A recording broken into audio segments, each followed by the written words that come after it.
Empat nama yang disodorkan partai pengusung, masing-masing kader Partai Golkar, Andi Sunun Nurdin Halid, Ketua DPD Demokrat Makassar yang juga Wakil Ketua DPRD Kota Makassar, Adi Rashid Ali, kader PDI Perjuangan yakni Pajalangi dan Irman Yasin Limpo atau None yang diusulkan Partai Nasdem.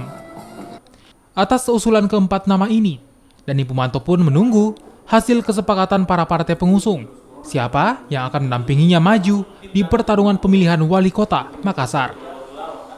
Selain soal calon wakil, mantan wali kota Makassar ini masih fokus mencari dukungan partai. Terakhir, Dani Pumanto mengikuti uji kelayakan dan kepatutan di Partai Gerindra. Saat ini, Dani baru mengantongi rekomendasi Partai Nasdem. Tergantung kesepakatan para dewa ini, dewa-dewa partai semua, kira-kira begitu. Tapi komunikasi dengan empat nama yang disebut tadi, Oh, baik, semua bagus. sudah ada mungkin yang memberikan tanda-tanda bahwa mereka bersedia di 02. Semua memberikan tanda-tanda, sudah, bukan tanda-tanda lagi, maka komunikasi sudah intens. Kalau dengan Nonnya kan kemarin sempat terang-terangan ngomongnya juga 01. Ya, saya kira seperti itu. Ya, saya kira pilkada ini semakin menarik dengan itulah.